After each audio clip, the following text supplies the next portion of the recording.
أعوذ بالله من الشيطان الرجيم رب قد آتيتني من الملك وعلمتني من تأويل الأحاديث فاطر السماوات والأرض أنت وليي في الدنيا والآخرة توفني مسلما وألحقني بالصالحين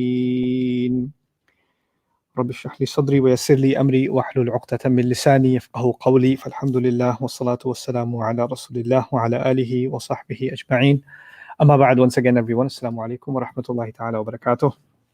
Today I will try to cover with you as much as I can of ayah number 101 of Surah Yusuf.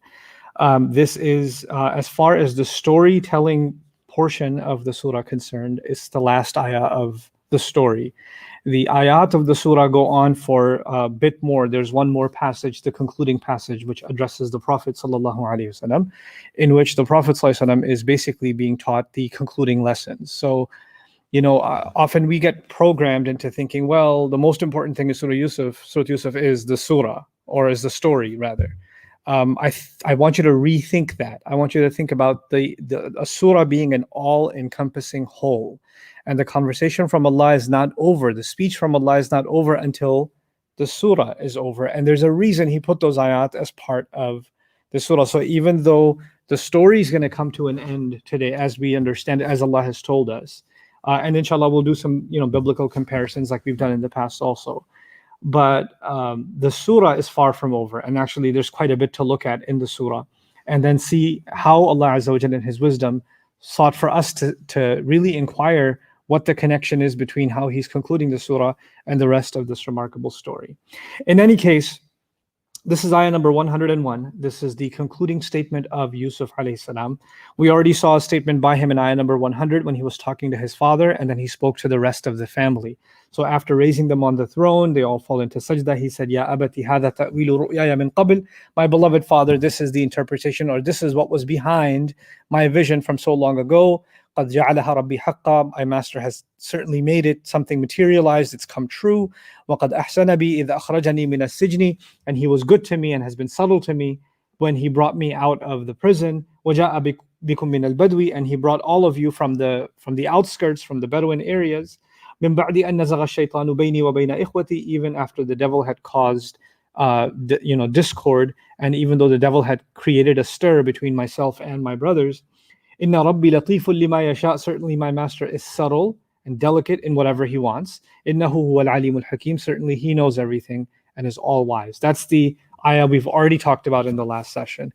Now he turns to Allah. So the first thing that's notable about this ayah is it begins with Rabbi, my master. In other words, in the previous ayah, he talked to his father and said, this is what Allah did for me. Allah made this dream come true. And Allah has been so good to me that He brought me out of jail. And He brought all of you. So He was talking to them. And He was talking to them about Allah.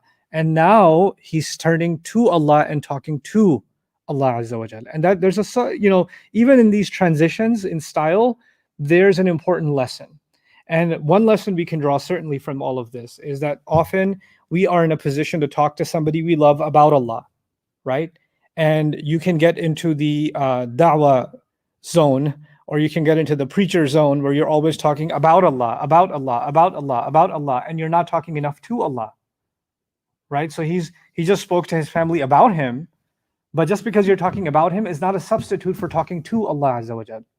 And you have to have a genuine conversation with Allah, an intimate personal conversation with Allah, not just about Him. And this is particularly important for students and activists within the realm of Islamic studies and Islamic learning and sharing and da'wah and things like that, because we're always in learning mode and we're always constantly learning and teaching. So we're talking about Allah a lot. We're reading about Him and we're talking about Him and we're writing about Him and things like that. And when you're doing that, you're not actually, even though that's valuable in and of itself, there's a place for that. But right immediately with that, corresponding with that is your and my conversation with Allah Himself. And this is also true of the audience. If you guys are listening to lectures about Allah and lectures about the Quran, about the Prophet's life, or about something that reminds you of Allah, those are discussions that your ear is taking in, that your hearts are even taking in about Allah. But what should that lead to? That should lead to you talking to Allah. A conversation with Allah should be inspired by what you've learned.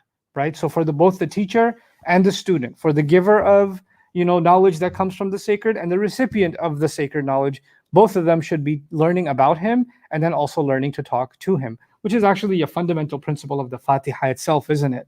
Because we learn something about Allah and immediately after that we talk to him. So he talks to Allah and he says, "My master, قَدْ آتَيْتَنِي مِنَ الْمُلْكِ."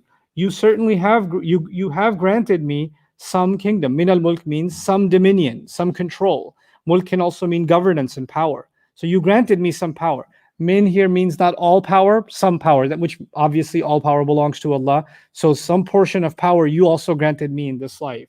وَعَلَّمْتَنِي مِن تَأْوِيلِ الْأَحَادِيثِ. And you taught me from a part of the interpretation of all kinds of speech. So this is the phrase that we're going to concern ourselves with first. I'll share with you some things that I've come to read. At the end of this talk, I've compiled my own thoughts on these ayat in addition to the reading and discussions that I've done. So I'll share that with you towards the end. But right now I want to go through some of what I've read and I think is beneficial for all of you to know.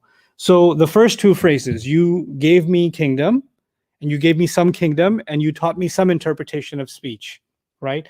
The interesting thing that Razi brings up here is, what's the connection between these two things? Allah giving him dominion and kingdom and control, and then Allah teaching him the interpretation of all manner of speech. He says, think of it this way. Think of Yusuf alayhi salam as someone who Allah benefited from the heavens. And what's the benefit that came to him from the heavens? That's him getting the knowledge of, interpreting things in a way that only Allah could teach him, like interpretation of the dreams, for example, right? But when Allah gave him certain things like control, then he not only empowered him, he's able to affect with that other people in this world. So it's as if Razi looks at it as two-directional. It's not as clean-cut, but it's two-directional. Meaning Allah has given him some gifts that he can help creation with, right? So that's his power to change the water canals, create a reservoir, make the savings for the crop so the nation can survive for several years. All of that is the power Allah gave him to make change in this world, right? So that's him serving Allah's creation. So his focus, his direction is towards the world. And he's acknowledging that I couldn't have helped people the way that I did if you didn't give me the power to do so, right? So that's the first part. But the other part is his connection with the divine, his connection with the heavens, which is this heavenly knowledge that comes to him that can only come from him. It's not through the vessel of a king. Like, for example, the king made him prime minister, right? At least in the visible world. In the unseen world, Allah made him in charge. But there were some mechanisms in the world that had to be there through which Allah was Latif. Allah worked through them in subtle ways to give him that power. Allah didn't just pluck him himself with the help of some angels out of the prison and put him on a throne. There were worldly mechanisms in place. But when it comes to the interpretation of dreams, there's a direct link to Allah, right? So that's what he's saying, that Allah works through the world sometimes and gives you things that you can benefit others from, and other times Allah is helping you directly. So it's as if Yusuf alayhi salam is acknowledging the indirect intervention of Allah and his help in what he was able to accomplish for himself and for others especially. And Allah, he's acknowledging that divine connection that he has with him that no other human being actually had. It's unique to him because it's a prophecy that Allah has given him. It's a unique gift that Allah has given him that even his father acknowledged in the beginning of this entire career, that Allah will teach you the interpretation of all kinds of speech. So it's actually echoing those phrases from the very beginning. The way Razi words this is isharatun قد آتيتني من الملك إشارة إلى تعلق النفس بعالم الأجساد. It is the part where he says, you granted me some kind of dominion, is alluding to the connection of a person with the world that has physical bodies, meaning with the physical world. وعلمتني من تأويل الأحاديث إشارة إلى تعلقها بحضرة جلال الله. And him saying, you taught me from the interpretation of all kinds of speech, is alluding to his connection to the presence of Allah himself, meaning the divine direct presence. So that's Razi's note on that. Now, there's quite a bit of discussion about the word fatir, because I'm going to go through these phrases and not connect them at first. And I tried to read on and try to find for myself if others have talked about what connects the phrases of this statement of Yusuf alayhi salam. I didn't find that much. So, which is why I said I do have my own thoughts on the subject, and inshallah, I'll share that with you at the end. But we'll keep reading them phrase by phrase from now. So we've done two phrases. One, he turns to Allah and says, you gave me power. you gave me some power. And the other, he says, you taught me how to interpret all kinds of speech. Again, we're going to revisit all of them again when I'm done with this reading. Then he says, فَاطِرَ السَّمَاوَاتِ وَالْأَرْضِ. One translation of that would be the creator of the skies and the earth. The creator of the skies and the earth. Let's go through the grammar of it first so our translation becomes easy. نصبه من وجهين. The fatira, for those of you who know Arabic, is a fatha and fatira.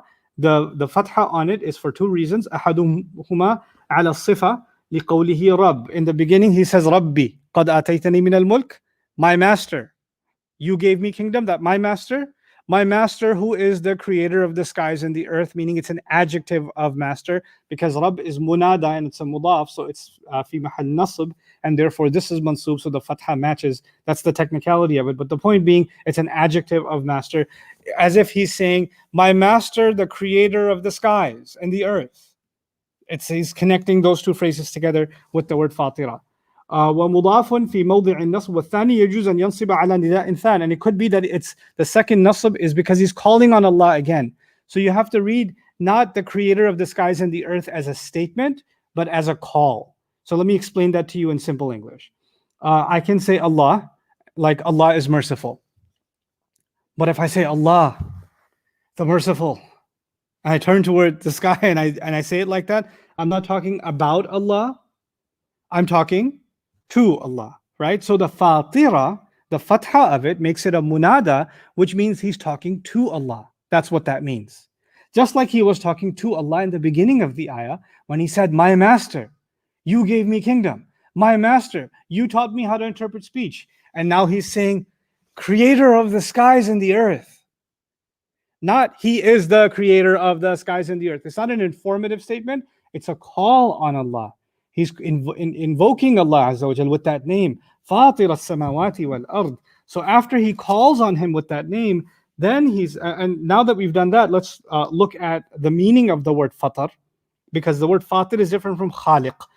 Many of you are familiar, even if you don't know too much Arabic, you know that the Arabic word for creator is khaliq, right? Allah is the khaliq of the samawat and the earth, the creator of the skies and the earth. And I took the liberty of translating fatir here also as creator, actually purposely to create that confusion, pun intended. Let's talk about fatar and what it means and how it's different from khalq. قال ابن عباس رضي الله تعالى عنهما ما كنت أدري معنى الفاطر حتى أحتكم إلى أعرابيان في بئر.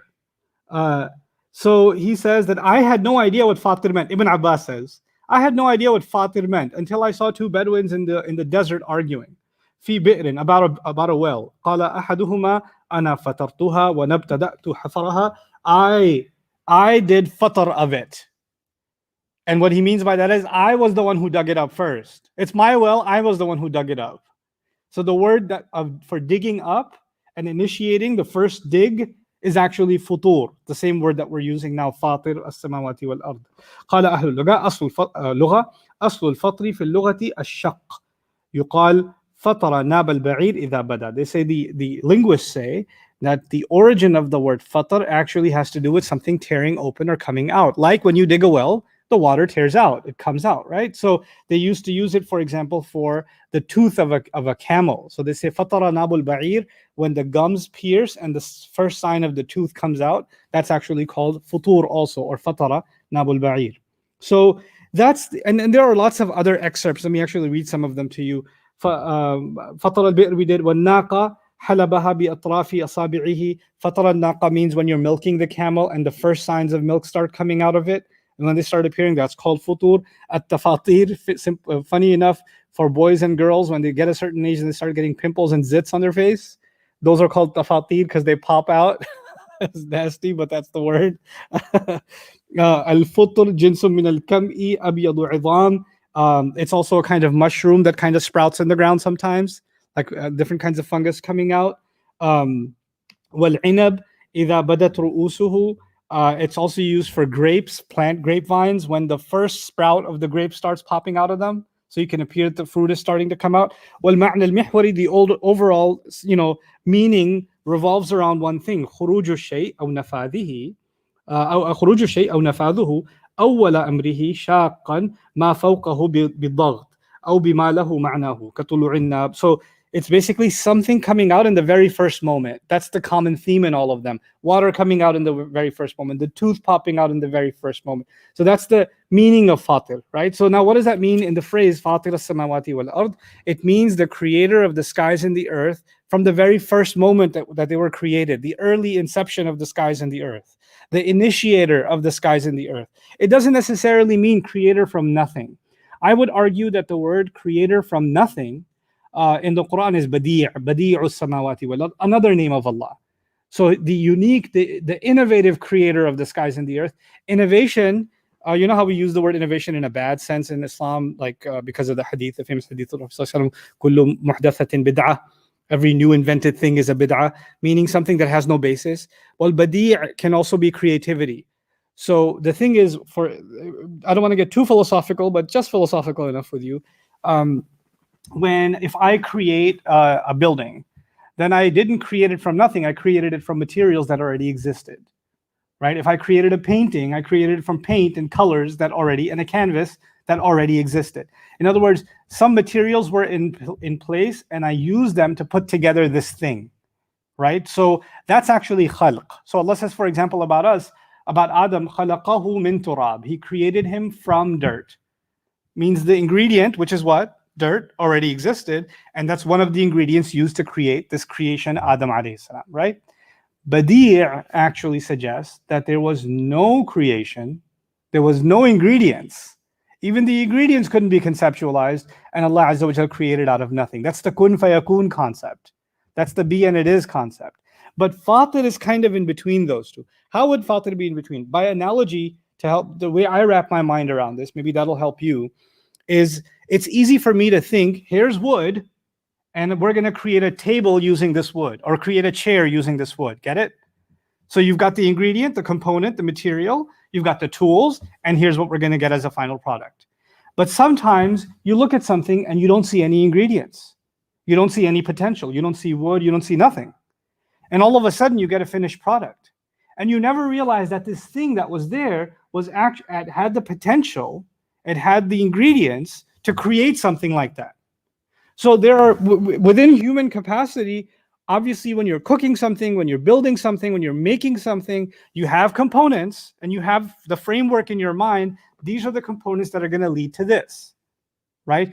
But it's as if the unsuspected, digging dirt, unsuspectedly producing water, right? Dirt and water may not have a direct relationship with each other, but it happens, right? In the same way, the gum, which doesn't look like bone, all of a sudden, what's piercing through it?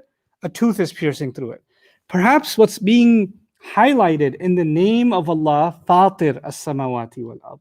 By the way, this word in the inflexive form, the intransitive form, is used on Judgment Day, إِذَا السَّمَاءٌ فَطَرَتْ, when the sky tears open.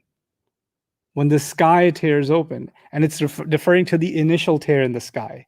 Like, we don't even know that it's full-on Judgment Day because we've just seen what? A little bit of the tear. And then that's built upon in another surah, إِذَا السَّمَاءٌ شَقَّتْ, when the sky is completely torn open. So there's this initial tear, and then there's the full-on tear. When people say that Allah has taken a son, the heavens and the earth, يَتَفَطَّرْنَا, they're about to show their first signs of a tear.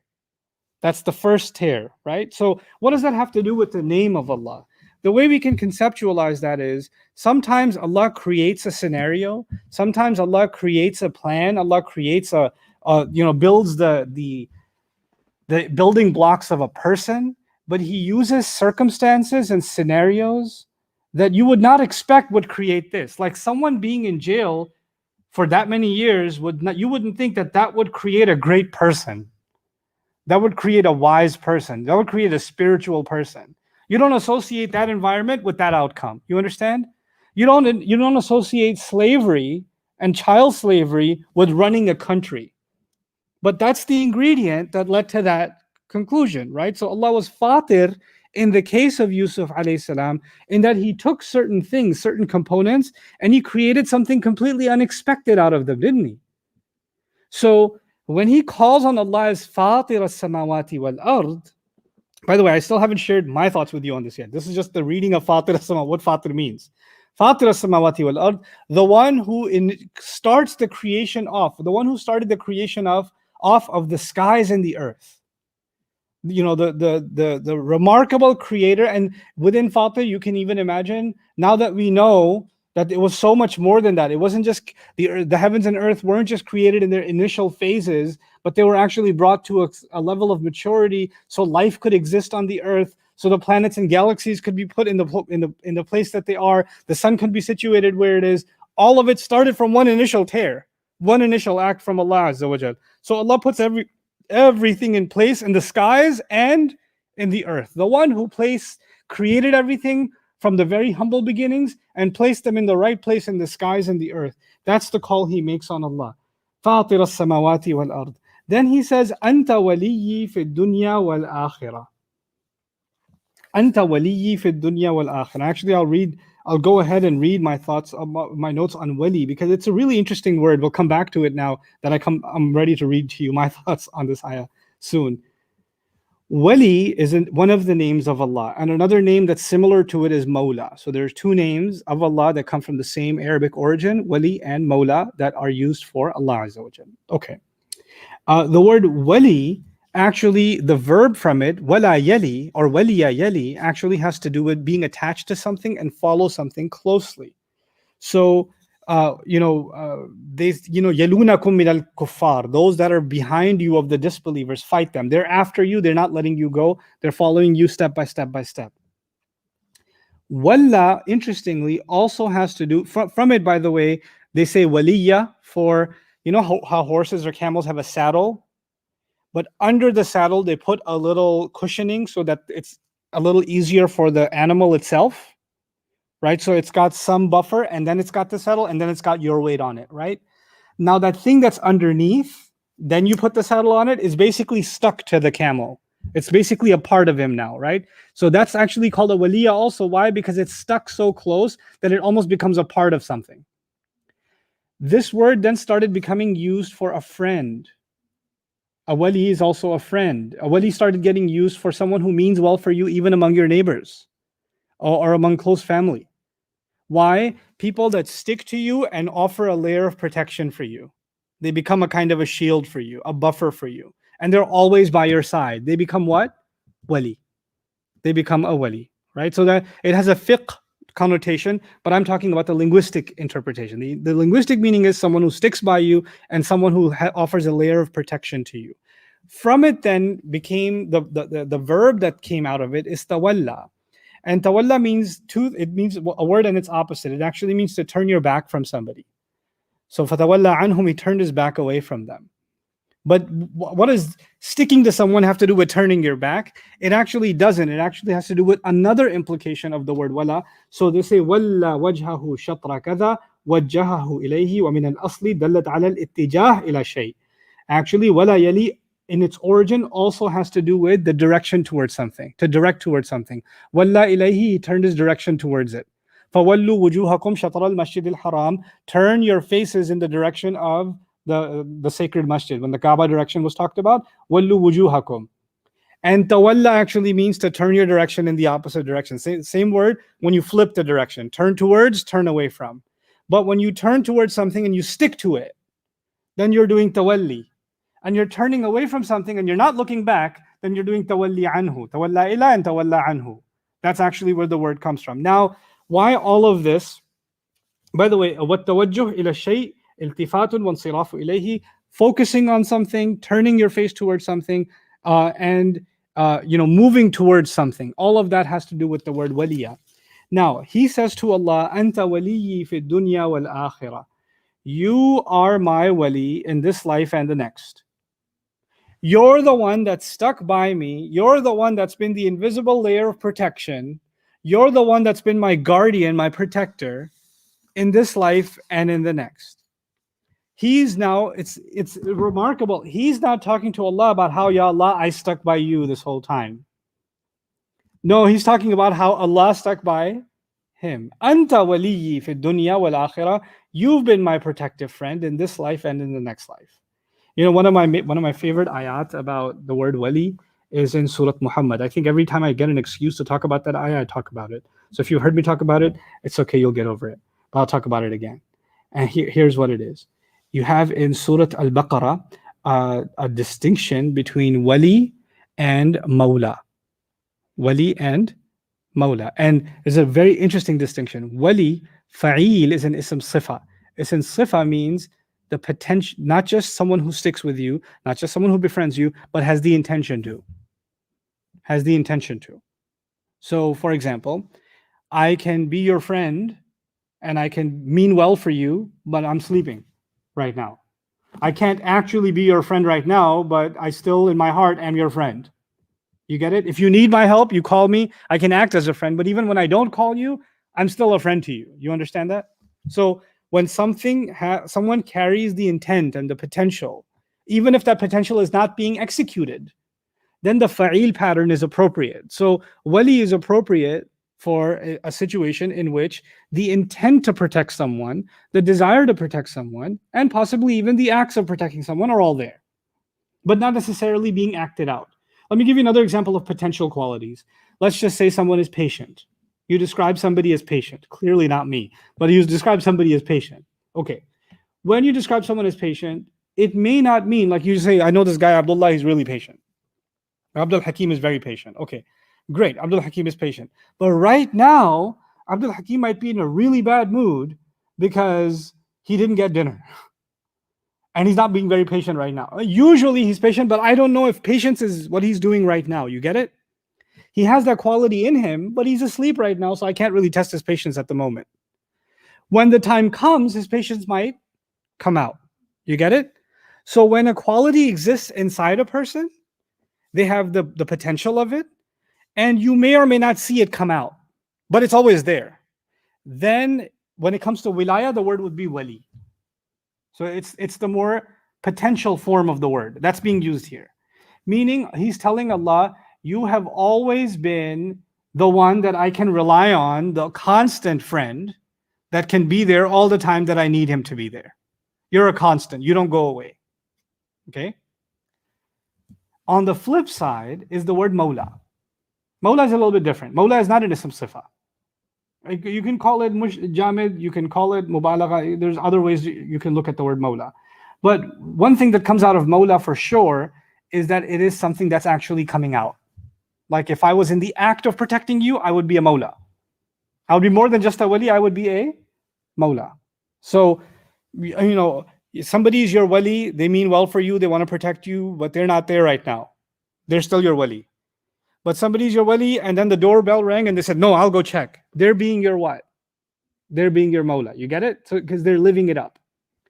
In the Battle of Uhud, or in the Battle of Badr, in Surah Muhammad, Allah says about contrasting disbelievers and believers. He says, ذَلِكَ بِأَنَّ اللَّهَ مَوْلَى الَّذِينَ آمَنُوا وَأَنَّ الْكَافِرِينَ لَا مَوْلَى لَهُمْ. He says that's because disbelievers, that Allah is the mawla of those who believe. Allah is the what? Mawla of those who believe. And disbelievers have no mawla. Disbelievers have no mawla. And in another place in Baqarah, he said, Allahu waliyul ladhina amanu walladhina kafaru awliya'uhum at-taghut. I'm not quoting the entire ayah. Allah is the wali of those who believe. So in Surah Muhammad, Allah is our mawla. In Surah Al-Baqarah, Allah is our wali. So he's both to us, yes? What about the kuffar? The kuffar, Allah said, وَالَّذِينَ كَفَرُوا أَوْلِيَاؤُهُمُ الطَّاغُوتُ. Those who rebel against him are their awliya, they're their walis. So even the disbelievers have wali. They have more than one wali. What they don't have is a mawla. Because whenever Allah is our wali, he automatically actually is our mawla too. Meaning, not only does he have the potential of protecting us and covering us and meaning well for us, but actually when the time comes, every time he's executing on it. So he's our mawla also. Now, disbelievers may have those who want to protect them and want to offer them shield and want to give them their friendship. But when the time comes, la mawla lahum, they have no mawla whatsoever.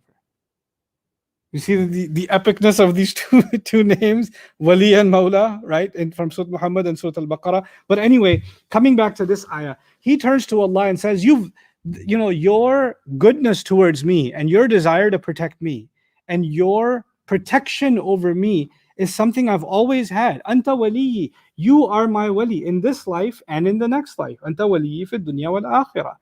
Tawaffani musliman, take me away as a Muslim. This is towards the end of his prayer. Take me away, meaning give me death as a Muslim. Some interpreted this to mean he was wishing for death immediately because everything he had to accomplish in life has been accomplished. I would strongly disagree with that opinion. We'll talk about why I would disagree with that opinion. First of all, I think at its face value, at least, it tends to go against the famous saying of the Prophet ﷺ, "La yatamannayanna ahadukum al-mauta." Not one of you should ever wish for death. Don't you ever dare wish for death. So the Prophet ﷺ forbade us from doing such a thing. And that's not because it was something invented in Islam, given to the Prophet ﷺ. It's always life and death, and our view of life and death in Islam is coming from the time of Ibrahim alayhi salam and all of it. And by the way, if anyone could say, I've passed all of my tests and now there's nothing more to accomplish, that would have been Ibrahim alayhi salam. And Ibrahim alayhi salam was told, you have passed all your tests, you have been made imam over people. Inni ja'iluka lin-nasi imama. He didn't ask for death. Right? So it would be counterintuitive to think that Yusuf alayhi salam saying, give me death as a Muslim means he's wishing for death right now. In fact, we make almost an identical dua in Surah Al-Imran that Allah taught us, and we're definitely not wishing for death. We say, وَتَوَفَّنَا مَعَ الْأَبْرَارِ. Give us death among good people. We ask, meaning, when our last moments come, Ya Allah, we want to be around good people. And when our last moments come and you take us, we want to be counted among good people. Not only were we among good people when we were alive, we're counted among good people when we die. Right? Because you could be surrounded by good people and you're not good yourself.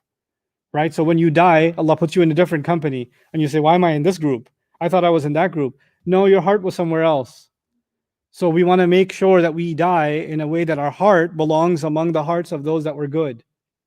And then he says at the end, وَأَلْحِقْنِي بِالصَّالِحِينَ, and join me and fuse me with good people, with the righteous. So take me away as a submitter, as someone in subservience to you, and join me with righteous people. So now let's talk about some of my observations on this remarkable ayah that I've kind of tried to hold back as much as I could. Okay. The first thing to note here, in my opinion, wallahu alam, is a sequence. First, you talk to, when he speaks to Allah, when he makes this declaration, you notice the last thing he's done is ask Allah for something. He said, give me death as a Muslim. That's a request from Allah. And then he said, join me among the righteous. That's also a request from Allah. But his starting point was actually, what Allah, my master, you gave me kingdom. You taught me. So his first step was to acknowledge what Allah has given him. Now, Allah has put him through a tough life. But he is looking not at what trials he went through, but rather what gifts did Allah give him. That was his first declaration to Allah. There's a way he spoke to his family. There's a way he spoke to his dad. Now there's a way he's speaking to who? Allah. And the first thing he's telling Allah Azza wa Jalla is, Ya Allah, I acknowledge that you did this and this remarkable thing for me. This is what you did for me. Number one. The second thing he does is he declares to Allah that he recognizes who Allah is. You're the creator of the skies and the earth. And then on top of that, who is he to everyone? Not just to me. Allah is Fatir as-samawati wal ard, not just for me. Allah is Fatir as-samawati wal ard for everyone. So what was the first thing? What have you done for me, Ya Rabb? Let me acknowledge what you've done for me. At least some of what you've done for me. I want to be able to verbalize it. And then I want to couple that with who you are. Before I go further, understand the connection between these two things. Ya Allah, you went out of your way to give me kingdom, yes or no? You went out of your way to choose of all of your creation to teach me how to interpret speech, yes or no? And me? How can I be worthy of such an honor when you are the creator of all of the skies and all of the earth? You are so much more magnanimous than one insignificant creation of yours, and yet you went out of your way above and beyond so much of the other creation to give me these favors. This is how special you treated me, despite who you are. Think about the comparison of, let's not talk about Allah for a moment so you can appreciate the grandness of this phrase. Think about some of you may have had a job at a big company, right? And you've got 1,000 employees, 5,000 employees, right? Somebody works in a public company, somebody works in a Fortune 500 company or whatever, and the CEO of the company is somewhere and you're somewhere else. Like you're not on the radar because they've got national offices, then they've got regional offices, and they've got within the regional offices they've got smaller offices, then they've got managers, and you're under one of the managers, right? So you're from the hierarchy of the top of the chain, you're way down here, all the way down here. If the CEO of the company goes out of your way to send you hey, good job on last week's project, and I heard your son's in the hospital, I hope he's doing okay, and dinner at my house this Friday or whatever, and you start getting these personal favors from the CEO of the company among the thousands of employees, you're not going to feel a little bit like daunting, like I'm being singled out in this way, I'm being picked out, you did all of this for me, of all the other creations, of all the other employees rather. Now that's just a human being. When a human being that you think is too high treats you special, you start getting butterflies. Now understand what Yusuf alayhi salam is acknowledging. Yusuf alayhi salam is acknowledging that you, my Rabb, are the creator who makes these incredible plans for the entire skies, entire galaxies. You've made plans from how a seed will turn into a tree and a tree into the Amazon forest, and how the oceans are going to work, the entire earth and its intricate system, all of it you designed, and you took the special care to design my life the way in which you did, especially when you gave me the power to do this good in this world, and especially when you taught me how to interpret different dreams or different kinds of speech. This is an acknowledgement of how, Ya Rab, I am unworthy and you have gone out of your way to give me a favor. We're not deserving of what Allah gives us. That's his acknowledgement. Now place it. The placement of it is so important. Where is Yusuf when he's saying this? Yusuf alayhi salam is the VIP to all that ever know that entire civilization and neighboring nations. The most important person is who? Yusuf alayhi salam. The most knowledgeable person is who? Yusuf alayhi salam. The most powerful person is who? Yusuf alayhi salam. This is the moment of Yusuf's triumph, not only over Egypt, but also over his own family, yes? This is the moment to celebrate the victory of the hero who rose from the ashes, all of that stuff. And in this moment, he describes himself as so unworthy that Allah has gone so out of his way to favor him. Because at the end of the day, وَإِن تَعُدُّوا نِعْمَةَ اللَّهِ لَا تُحْصُوهَا, if you count the favors of Allah, you won't be able to encompass them. Here you have his family falling into sajda. Here you have his father, finally reunited with him. Here you have all the people that wronged him brought to justice. And what does he say? No, I didn't do any of that. You gave me some kingdom. رَبِّ قَدْ آتَيْتَنِي مِنَ الْمُلْكِ. Here you have his interpretation saves the kingdom of Egypt, and he says, you taught me the interpretation of speech. I didn't come up with that. You did that. You allowed me the ability to interpret. And it's as if these two statements are looking back at his entire life, and he's understanding something.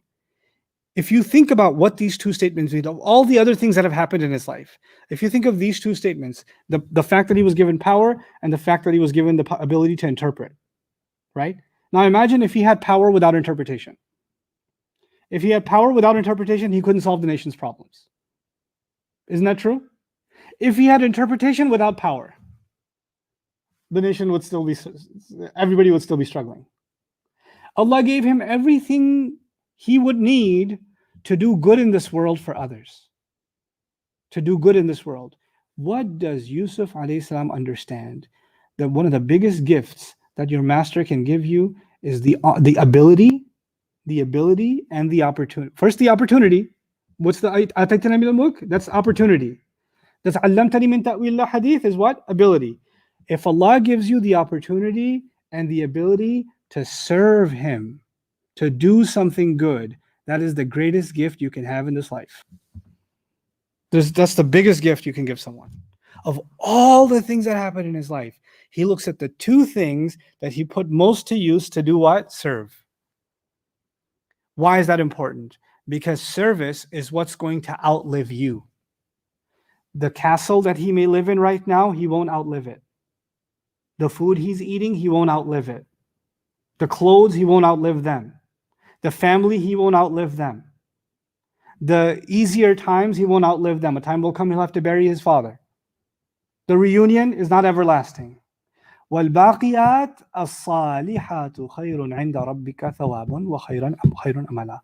But the things that last are good deeds. They are better as far as your master is concerned when it comes to being paid back. And they are better in putting your hopes in them. All of his hopes of having his family reunited and all of his troubles coming to an end have already been solved. But he looks back and says, but the biggest thing you did for me is you gave me a chance to do good.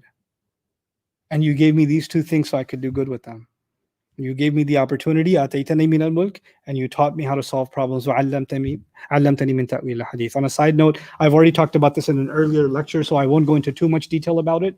And the first time the phrase came, interpretation of speech, many have said this means interpretation of dreams. I would say interpretation of dreams is only one small part of interpreting speech. Yusuf alayhi salam was incredibly insightful in multiple situations. He understood spoken and unspoken language. He understood all kinds of communication. He understood people's words and what may be meant behind those words in multiple circumstances. And by the way, the interpretation of dreams, the phrasing for it specifically in the surah, تأويل رؤياي من قبل. This is the interpretation of my vision from before. He used the word vision. Now he's not using رؤياي. علمتني من تأويل الرؤى. You taught me from the interpretation of dreams or visions. No. علمتني من تأويل الحديث. You taught me from the interpretation of all kinds of speech. So there's a contrast being made in his own, in ayah number 100. He didn't say, this is the interpretation of my speech. He said, my vision. And now he's using my all kinds of speech. So there's a difference. And when the king saw a dream, we saw in kuntum lirru'ya ta'burun. If you people, remember he asked his advisors to interpret the dream. He said, if you can interpret dreams, lirru'ya ta'burun, different phrase, then ta'wilul hadith. So ta'wilul hadith has its own place in the surah, which includes, because one kind of communication is dreams. But there are all other kinds of communication, and all of them were incorporated in that phrase. Ya Allah, you gave me the ability to understand all kinds of speech. And Fatir as-samawati wal ard. So one implication of that is his humility. And by the way, actually no, I'm not going there yet. Now listen to this. Much of what we read from Yusuf alayhi salam is going to be a subtle echo from sometimes his father and sometimes his great-grandfather. So some things he says, I've already told you before. For example, he said, "Innahu huwal alimul hakim" in the previous ayah. He said, Allah is the knowing, the wise. And these were the words his father used when he was a kid, when he was talking to him. Inna Rabbi alimun hakim. Now we're going to find, I'll take you somewhere else. When Ibrahim alayhi salam abandoned his people because they wouldn't leave the worship of idols. Remember that? I'll read this passage to you from Surah Ash-Shura or Shu'ara. فَإِنَّهُمْ عَدُوٌّ لِّي إِلَّا رَبَّ الْعَالَمِينَ. Then they are all an enemy to me, meaning these false gods, except the master of all people and all nations. So first you talk about who Allah is. What did Ibrahim do? He talked about who? Allah is. Did Yusuf also talk about who Allah is? Fatir as-samawati wal ard? Okay. الذي خلقني فهو يهديني, the one who created me and then he's the one who guides me. والذي هو يطعمني ويسقيني, and he's the one who feeds me and gives me drink. وإذا مرضت فهو يشفيني, and when I get sick he's the one who cures me. والذي يميتني ثم يحييني, then he's the one who gives me death and will give me life again. والذي أطمع أن يغفر لي خطيئتي يوم الدين, and the one I hope will forgive my mistakes on the day of judgment. Who is Allah to me? What two elements did you see in Yusuf's speech? Who is Allah, and then who is Allah to me? And you find in Ibrahim's speech 2 generations ago, who is Allah and who is Allah to me? And then what do you find? Listen to this. After this declaration about who Allah is to me, Ibrahim, young Ibrahim alayhi salam said, Rabbi habli hukman wa alhiqni bis salihin. Master, give me firm wisdom and join me with good people. Alhiqni bis salihin. Literally, 2 generations later, at the culmination of this trial, Yusuf alayhi salam says, وَأَلْحِقْنِي بِالصَّالِحِينَ, word for word, echoing the words of his father Ibrahim alayhi salam. You know, in prison, he told the other inmate, this is the favor of Allah that's given to our family, my fathers, and he mentioned his father Ibrahim alayhi salam also. And what's the favor? How do we interpret the favor of Allah on this family? And by the way, we are now the family of Ibrahim alayhi salam. So congratulations. It doesn't matter if you're Irish or Scottish, or if you're Trinidadian, or you're from Indonesia, or you're from Bangladesh or Pakistan. It doesn't matter where you're from. You're from the family of Ibrahim alayhi salam. So you and I get to echo the words of our father Ibrahim alayhi salam through the words of his grandson, great grandson. Al-hiqni bis-salihin. We'll come to that in the end, but what I wanted you to recognize is even in the way that he structured his speech with Allah and the way that Ibrahim structured his speech with Allah, there's a parallel. Isn't that incredible? Like, how observant is that he would do that? Then if you look at the previous statement, think of it this way. What did he say Allah did good for him in the previous ayah, in ayah number 100? He said, listen to this, وَقَدْ أَحْسَنَ بِي إِذْ أَخْرَجَنِي مِنَ السِّجْنِ وَجَاءَكُم مِّنَ الْبَدْوِ. Allah was good to me and he was subtle with me when he brought me out of prison and brought you all from the outskirts. Remember that? So there's two parts there. What are the two parts? He brought me out of prison and he brought you all here. And a way to summarize that is what? You gave me power. Because him coming out of prison and him rising to power is one and the same thing. It is that was actually one episode. Him coming out of prison and him rising to power are connected to each other. So he's describing the same event in a different way.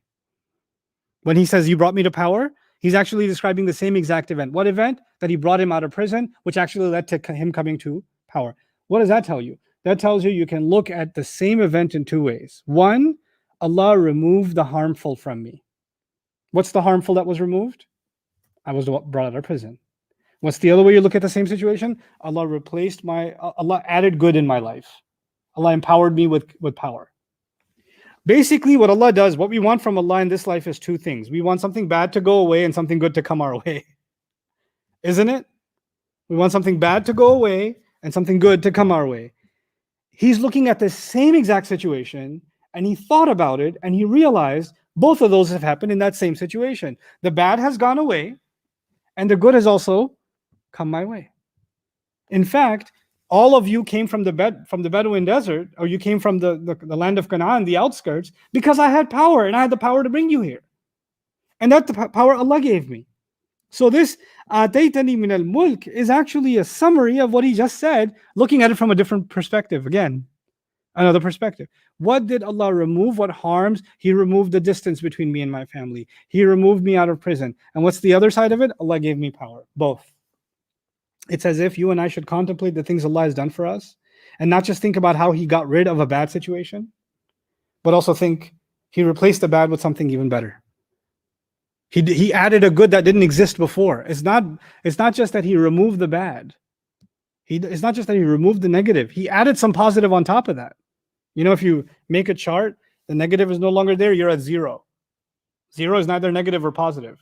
Allah doesn't just remove the negative, he adds the positive. Inna ma'al usri yusran. Ease comes, positive comes along with the difficulty. So now that's the first thing. But then he said, min ba'di an nazagha shaytanu bayni wa bayna ikhwati. In the previous ayah he said, and all of that despite the fact that even after shaitan had caused a stir between me and my brothers, right? And there's another way of looking at that. There's another way of looking at what shaitan did. Because what shaitan did and what his brothers did as a result ended up in the series of unfortunate events that were his life. And looking back at all of those events, what does he learn from that event, from all those events? Well, had those events not been there, how could I have learned the interpretation of different kinds of speech? وَعَلَّمْتَنِي مِن تَأْوِيلِ الْحَدِيثِ is actually looking at what the devil did, he did. But then Allah turned it into an opportunity that couldn't have existed if the devil thought he succeeded in his plan. My brothers thought they succeeded in their plan. But Allah had a plan bigger than all of that. Allah's plan was to teach me all kinds of speech. وَعَلَّمْتَنِي مِن تَأْوِيلِ الْحَدِيثِ. So he's now looking back at those same events that he's already talked about, but he's describing them from a different angle and so profoundly beautiful. So profoundly beautiful. Now he turns to Allah and says, فَاطِرَ السَّمَاوَاتِ وَالْأَرْضِ. Well, here a few things. I've already told you what the word fatir means. And okay, there's a couple of other observations before I get to Fatir. He has more power than anybody else. He has more knowledge than anybody else around him right now. He's considered the most knowledgeable. He's considered the most powerful. And yet he uses the word min both times. You gave me some power, you gave me some knowledge. He understands something. Doesn't matter how much people are impressed with you. Doesn't matter how much people rely on you. He knows people rely on him. He's not going to have some fake humility. If people come to him for a question, he's not going to say, only Allah knows, I don't know the answer. Go ask someone else. He's going to answer them. But after knowing and having the power that he has, he still acknowledges something. He acknowledges that that power, first of all, is only granted by Allah and is only some power. Because all power always belongs to Allah. He's never going to be impressed. It's like everybody's impressed with Yusuf's power and knowledge, and Yusuf is impressed with the power and knowledge of Allah Azza wa Jal. So, آتَيْتَنِي مِنَ الْمُلْكِ وَعَلَّمْتَنِي مِنْ تَأْوِيلِ الْحَدِيثِ. Now, I told you there are things he says that go back and echo the words of his father, remember? Well, you find Ibrahim alayhi salam many thousands of years ago saying the following. إني وجهت وجهي للذي فطر السماوات والأرض حنيفا وما أنا من المشركين. I have turned my face towards the one who initiated the creation of the skies and the earth. فطر السماوات والأرض. The verb, فطر.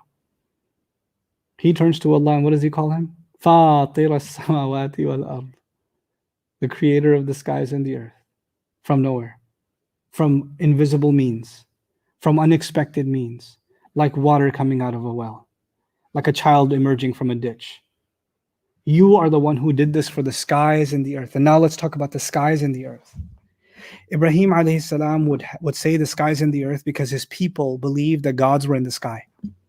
The sun was the sky. The sun was a god. The moon was a god. The Jupiter was a god, right? So when he talked about Allah, he talked about the one who created the skies and the earth. وَمَا أَنَا مِنَ الْمُشْرِكِينَ. I am not the one who does shirk. Where is Yusuf sitting? He's sitting on the Egyptian throne. And we already know they believe in multiple gods. We already know that. We already know that he's been put in this position because of his character. But his character is not the only thing he's going to publicly declare. He's publicly declared his character. He says, I take care of guests. I'm good to people. خَيْرُ الْمُنْزِلِينَ.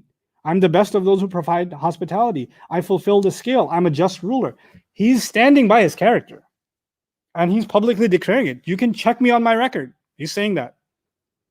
Open transparency. But he's also transparent about what he believes. Sitting on the throne. There's one thing to give a khutbah about Allah is the Fatir as-samawati wal ard in the mimbar in the masjid. It's another to sit in the throne of Egypt with all these disbelieving government officials around you. And here you're talking to Allah directly and without hesitation, you call on Allah as the creator of the skies and the earth. I don't know because I haven't studied enough Egyptology, so I don't know when this historical development occurred. And if the Hyksos, if that were the kingdom of his time, what their religious beliefs actually were. But I know for sure the pharaohs believed that they were children of the sun. And they believed that the sun was a god, Ra. They believed in the sun as a god. And Musa alayhi salam said some very politically incorrect things to their face. Rabbul Mashriqi wal Maghribi, my master is the master of the east and the west. That is an offensive thing to say because nowadays is getting complicated again, but typically in secular societies, religion is one thing and politics is another. Those are two separate things. In ancient kingdoms, religion and politics were one and the same. Rejecting the religion of the king is rejecting the constitution of the king. Not bowing down to the king's idols, the idols that he bows down to, is you defying the king himself. It's actually why the young people of the cave got in trouble. They didn't pay homage to the Greek gods that the king believed in. That's why they got in trouble. They would refuse to bow down to those idols. They were okay with the king's kingdom. They weren't okay with the king's religion. You understand? Yusuf alayhi salam is in a kingdom where he knows other religions exist. Arbabu mutafarriqatun, we've already talked about it. He brought it up in prison. These people don't believe in Allah. They don't believe in the last day. Are many gods better than one God? So they believe in multiple gods. That's their faith. And here he turns and he says, he turns to Allah and says, my master, you. And all the non-Muslim employees and security guards and advisors that are in the court are like, who's he talking to? What invisible God is he talking to? The initiator of the skies and the earth? Wait, so all the skies he's the God of all the skies and all the earth? Because the kings also believe, the pharaohs eventually developed a belief that they are the gods of the earth. Their ancestors, the sun, is the god of the sky, and they are the gods of the earth. أَلَيْسَ لِي مُلْكُ مِصْرَ? Don't I alone own the kingdom of Egypt? And not a few generations ago, you're the one who gave me kingdom. رَبِّ آتَيْتَنِي مِنَ الْمُلْكِ. So he says, فَاطِرَ السَّمَاوَاتِ وَالْأَرْضِ, which is a political statement too. I'm not hiding my Islam. Which also tells you in between the lines that Yusuf alayhi salam made his faith publicly known and pronounced, and perhaps even started in softly inviting people to this God, not just his family. The da'wah phase is already initiated. This will become even clearer much after his death in the time of Musa, because the ancient pharaohs are going to remember the days of Yusuf when he used to call them to God. And he used to tell them that he's a prophet of God. That's also recorded in the Quran. So that now he's open about it. You see, now he's in a position. And he's going to use that position. And he's not going to say, well, this might be politically bad for my career if I talk about my faith in this position. He's still the minority.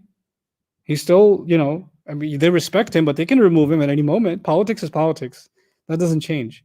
And by the way, the more straight you are, the more vulnerable to attack you are. The less friends you have. Because the friends, there's no honor among thieves. They become friends with each other. Crooked politicians help each other. You cover my crookedness, I'll cover yours. You understand? So easily you can imagine that Yusuf alayhi salam had many enemies in politics. Many enemies in business. So many corrupt business practices had to go away. So many corrupt politicians couldn't do what they were doing. And now he's got his own religion too, which they can try to use against him, right? But he openly declares it. فَاطِرَ السَّمَاوَاتِ وَالْأَرْضِ. The creator of the skies and the earth, the initiator. And then there's the humility aspect of it. Ya Allah, I am so humbled that the way you subtly planned from the initial phases of this universe to the maturity that it's been brought to, from the futur of the human being, from dirt to where the human being has been brought, you exercise that attribute of yours in my life. You created situations out of the most unexpected circumstances. You created opportunities and skills for me. You created blessings for me in the most difficult trials, and you created them one after the other after the other. Nobody could have expected that would happen. Then there's the final comment about the skies and the earth, because what he can observe is the earth. He can't observe the skies. You could say almost as if he's saying you're the one that creates in this remarkable planned way in the unseen world of the skies, and also now I can see on the earth. So we go from the unseen down to the what? Seen. Now that we're in the scene, look at the next phrase. Anta waliyyi fid dunya. You are my protecting friend in this world. So go again. Skies, earth. You're the creator of the skies, creator of the earth, and you're my protector in this world, which is closer to the word earth, right? So those two are now coming corresponding with each other. You are the creator of this earth, and not only did you create me and this plan, you've been protecting me in it all along. And now my hope is that in that unseen world in which your plans are much bigger than this, when I am ready to go meet that unseen world and ascend up in the skies, I pray that your protection of me continues. So he says, wal akhirah. Anta waliyyi fid dunya wal akhirah. So it started in the unseen, it came to the scene, then it continues in the scene, and it returns back to the unseen in the akhirah. Anta waliyyi fid dunya wal akhirah. You are my protecting friend in this life and in the next. This is actually, as he gets closer and closer to the conclusion of this prayer, he understands something. I was not next to my father when I was a kid. I was not next to my brothers when I was a kid. I was next to no other human being, but you were always next to me. You were always my wali. And you've taught me something. People that I want to keep in my life or people that I don't want to keep in my life, that's out of my control. But one thing I know, that you will always be there. And I know that you've taught me something more important than everything in this life. I need your closeness to me in this life, and I need it even more in the next one. If you've gone so much out of your way to plan and show me mercy and show me guidance and teach me and give me these abilities, it must mean that not only do you have a plan for me in this life, you have a bigger goal for me. And that bigger goal for me is your closeness in the next life. You're my wali in the akhirah too. I know it. I just know it. Anta waliyi fi dunya wal akhirah. And since he's bringing up the akhirah, he doesn't now say, well, since you're my protecting friend in the afterlife, therefore I don't have to worry about the afterlife because I've already guaranteed it. Tawaffani Musliman, take me away as a Muslim, take me away in submission. It's such a profound statement from him. Why? Because he understands my circumstances in this world will change. I was taken away from my family. I was taken away from a well. I was taken away from my master's house into a prison. Being taken away is a theme in his life. And he says, Ya Allah, I don't mind getting taken away for one last time, so long as one condition is met. Because every time I was taken away and I was still in surrender to you. I was still Muslim. Doesn't matter what I was taken away from and what I was taken away to, I was taken in Islam. I always surrendered to you. And now I'm asking that even if those series of adventures have come to an end, when that final transfer comes, because it may be that I'll be in this house until I die, Allah knows. But one day I have to leave this house too, and I have to move into a new house under the dirt. And when that move comes, when I'm taken away, and this time it may not be some people selling me as a slave, or security guards hauling me into a jail, or brothers dragging me into a well. It might be your angels taking me into my grave. It might be your angels that come and collect my soul and taking it up for questioning. When that day comes, when time comes for me to be taken away, then take me away as someone who was in surrender to you. Let my circumstances be whatever they are, but my heart should remain surrendered. إِذْ قَالَ لَهُ رَبُّهُ أَسْلِمْ قَالَ أَسْلَمْتُ لِرَبِّ الْعَالَمِينَ. By the way, the word Muslim is an echo from the teachings of his father, Ibrahim alayhi salam. رَبَّنَا وَجْعَلْنَا مُسْلِمَيْنِ لَكَ, make me and my children Muslim for you. وَمِنْ ذُرِّيَّتِنَا أُمَّةً مُسْلِمَةً لَكَ, under Ismail alayhi salam, from our offspring, a nation that will be Muslim for you. إِذْ قَالَ لَهُ رَبُّهُ أَسْلِمْ قَالَ أَسْلَمْتُ لِرَبِّ الْعَالَمِينَ. Whenever his father said to him, surrender, he said, I surrender before the master of all the worlds. Muslim, Muslim, Muslim. Surrender, surrender, surrender. Take me in a state of surrender. I may not want to surrender to any other authority, but you, I remain in surrender to. It's so incredible to me that Yusuf alayhi salam is practically the person that the entire nation surrenders to. He's not in contact with any human being that doesn't surrender to him, other than the king himself. And in a sense, he's also surrendered so much his power to Yusuf alayhi salam. And here he is turning to Allah saying, take me in a state of surrender to you. Peaceful submission. And then his final prayer, وَأَلْحِقْنِي بِالصَّالِحِينَ. Join me, fuse me together with those that are good. I see a interesting literary correlation. Remember he called Allah his wali? And wali comes from yali, which means to stick to something or to join something. Remember that? Al-hiqni, join me, another word for join me. So he says, Ya Allah, there are two kinds of joinings I need. One with you, and the other in the akhirah, the permanent joining with good people. You see, he understands something. In his life, good people came and went. And in his life, the company of people is temporary. He understands that. Life itself is temporary. Ya Allah, I do want company. I don't want to be alone, but I want to be joined with good people permanently. Right? I want to be among good people permanently. What did Allah say about Ibrahim alayhi salam? Allah said, وَلَقَدْ اصْطَفَيْنَاهُ فِي الدُّنْيَا. Listen to this word. He said, Allah chose him in this world. وَإِنَّهُ فِي الْآخِرَةِ لَمِنَ الصَّالِحِينَ. And in the afterlife, he's among good people. He's among salihin. And he says, Al-hiqni bis-salihin. What did Ibrahim alayhi salam say in his prayer? Rabbi habli hukman, Master, give me wisdom. Wa al-hiqni bis-salihin, and join me among good people. That's why Ibn Abbas and others said what he's saying here is join me in the company of my parents, my ancestors. Give me their good company. Let me be among them in the afterlife. Let me join their ranks. Al-hiqni bis-salihin also means it's talking about what's going to happen after we die. So he's saying, Ya Allah, make me so that I'm good enough to be among them. I want to be good enough to join that group. Can I get a membership to the Salihin group? Al-hiqni bis-salihin. You know, And it's also interesting that as we are coming to the close of the story as it's being told, the last thing Allah wanted us to know about Yusuf alayhi salam, a man who lived a lonely life for so much of his life, right? A life of abandonment, of isolation, and of solitude for so much of his life. And his prayer in the end, in the akhirah, is what? Give me the company of good people. Join me among good people. What did Allah say to us in His Quran? Because when somebody turns towards Allah, they suffer abandonment. That's a rule.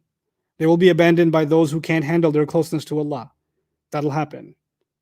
So what did Allah say? وَالَّذِينَ آمَنُوا وَعَمِلُوا الصَّالِحَاتِ لَنُدْخِلَنَّهُم فِي الصَّالِحِينَ. Surah Al-Ankabut. He said, those of you who believe and do good deeds, those who believed and have done good deeds, we will absolutely enter them, inject them among good people, among salihin. His prayer in the end. And you contemplate that.